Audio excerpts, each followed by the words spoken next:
All right, folks, our last story. You know, Nigeria's Youth and Sports Minister, Sunday Dare, says the Nigeria Football Federation, NFF, would decide the fate of Super Eagles head coach Gernot Rohr next week. Dare revealed this at the weekly ministerial briefing organized by the Presidential Communications Team in Abuja on Thursday. As far as he is concerned, the ministry must wait for a report from the NFF before the decision is made about the German-born soccer strategies.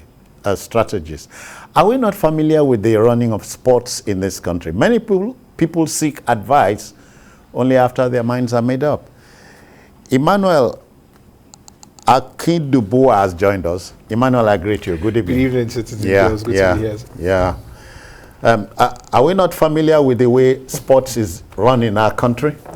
Well, of course, it's a recurring decimal when it comes to sport administration in Nigeria, where the Minister of Sports was supposed to oversee over 37 sports running in the country, but they, ultimately become the Minister of Football, trying to take away the responsibility of the Nigerian Football Federation. Although the current Minister of Youth and Sports Development, Sunday Dare, has tried as much as possible to distance himself, but his action in the last few weeks have shown that perhaps his ultimate interest is in football. We saw him setting up a committee to look at the developmental plan for football in the next 10 years. I really do not understand why the ministry is involved in that without direct partnership with the NFF. Now we're talking about the fate of the national team manager. Gernot Rohr, first and foremost, is an employee of the Nigerian Football Federation. His contracts are tied to the Nigerian Football Federation. The Nigerian Football Federation sets their KPIs and whatever performance index for the manager. The sports ministry may be the supervising ministry of the Nigerian Football Federation, but the Nigerian Football Federation, to an extent, is independent of its own operations, although they are accountable to some extent to the sports ministry. So I think at this point in time, it's too early for the sports minister to actually comment or get involved in this. Even going as far as setting a deadline. Are you surprised? I'm quite surprised because I feel that the Honorable Minister knows better. I believe that... Should know better. And I believe that perhaps this response was, it was as a press briefing, maybe just had to say something at that point in time. Emmanuel, Bola, we'll get back to you. I know. Don't worry, but don't worry. At the last Olympics in Tokyo, there was an athlete who kept washing a particular jersey and raised so many questions. At the end of the day, the minister, this same minister, promised to probe whatever happened with kitting the athletes and so on. We dared him to go on with the probe. So you think that's forgotten?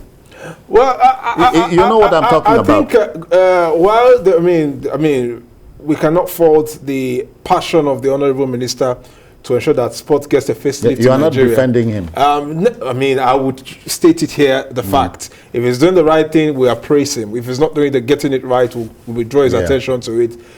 In the last few weeks, we've had some progress in sports development theoretically, especially with the approval of the Federal Executive Council, making sport a business venture in Nigeria. That over the course of 4 years, 80 billion naira will be invested in sports development in the country. Sports Ministry also coming up with a development plan for 10 years on the short, medium, and long term. Yes, that's some positive, but we still need to get to the place where federations would run their sports with little or no interference from the ministry. We are still battling with basketball now. Nigeria is on the verge of being banned by FIBA, the world governing body for basketball, over undue interference and leadership crisis.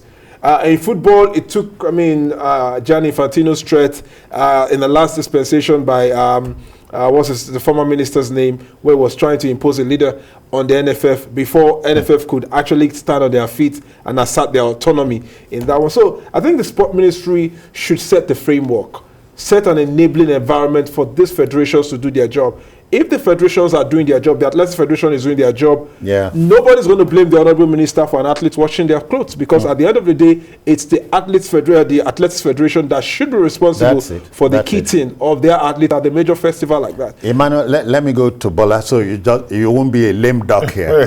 Let me take you back to 1996 at Atlanta, the Olympics at Atlanta, when we won the soccer gold. The great Pelé came took photographs with the boys and said to the Minister of Sports then, you remember him? Definitely. The late Emeka Omeruo. And said, this is your team for 1998 World Cup. World Cup. And offered his captain of the 1970 Brazil World Cup team. Yes. Go and coach. As coach. You know, the man came to Nigeria. He was kept at Sheraton Hotel. The man stayed there 2-3 nights and took his bag and left. Yes, that was the issue of 10%. So people were negotiating with him. They said, really? Okay, fine. Out of the money we are going to pay you, are you ready to pay to us 10% of your salary? And the man said, what? Why should I give out 10% of my salary? Is that what will improve the state of Nigerian football? At the end of this, I can't be part of this. And the man carried his bag.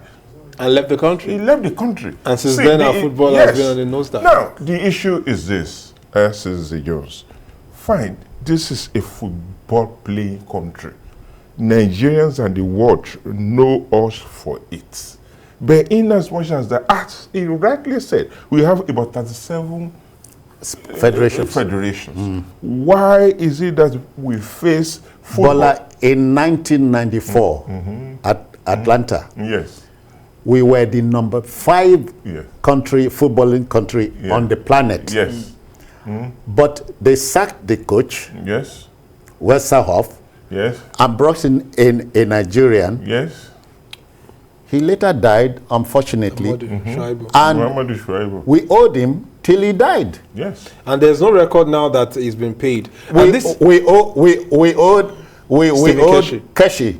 Now it is Rohr. And let's come to the issues that lead to this speculation about the future of Gernot Rohr. First and foremost, Nigeria's performance in the last 2 years, especially after the AFCON Cup of Nations in 2019, has kind of nosedived. The fact that we have avalanche of emerging talents across the world is not translated to the performance in the team. The World Cup qualifiers, second round of matches, we were in a group with Liberia, who are not playing at home because none of their stadiums is fit for international matches. A Central African Republic who played their matches, all their own matches in Douala, in Yaoundé, in Cameroon. And we played against Cape Verde. And in this kind of group, Nigeria struggled with only 3 wins away from home. We could not even win our matches at home. We only won against Liberia by some stroke of luck. Then we lost to Central African Republic at home, here in Lagos. But do you know, do you know bad luck is also luck? Only say bad. But the truth of the matter is that, it gets to a point where the fans have called for the coach continuous stay on the job to be reviewed, and that's where this is coming. And that's where I said I understand the position of the minister if he is speaking on behalf of Nigerians, but he should also understand that as an administrator, he cannot make a categorical statement on a situation that is still evolving. He still needs to let the NFF meet at the board level. Because if we do not respect this structure, it will still come back to haunt us. Emmanuel, do you know the debate will continue? The propriety or otherwise of having a homegrown coach a national team, or hire a foreign coach. And if we do hire one, allow him do the job. Of course, Gernot Rohr has been allowed. Gernot Rohr remains one of the most independent. Bola will agree with me on this. He's had most of the biggest. In fact, he has the best generation of Nigerian players right now. Yeah. Because of all Nigerian generation of players, we have lots of homegrown talent. He came onto the job just a few years after Nigeria won 2 back-to-back cadet championship.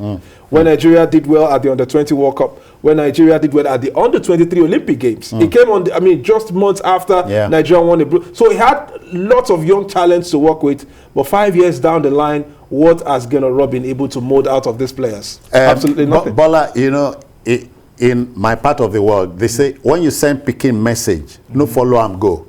That's what we do here. Yes, we must do that in this case. Okay. Because, look at it. You see, we have, as he rightly said, we have the best set of players who can take us to any level of competition. We have the talent here. The talent we have. But let me borrow the word of Gali Nahaba. He said, you see, Nigerian situation and policies sometimes, like any other field, any other profession, it's just like having a plate of salad, whereby when you mix the salad together, they will still retain the identity. And the players, they are good. Then, what level can Rohr take us to? This is a I think we forgotten got country. into the peak with him already. We got to the peak, but we still need to go You're up. passing, you're passing moral judgment You know, already. I think Rohr can't take us beyond this level. Oh, to be honest. Oh! Yeah, I mean, we need a new blood. You know, Oh. Emmanuel, Oh. I said at the beginning, sometimes a man would have made up his mind and then he seeks advice. Definitely. So we have made up our mind. All right, we must go. But not before thanking Emeka Madunagu, who left for Emmanuel Akindubuwa. Absolutely. Which is your state? I'm from Ondo State. Oh, all right. No wonder. You are not surprised. All right. Bola Olajuwon, I want to thank you Thank you very much. very kindly. Well, and the viewer, thank you for making it another outing for us.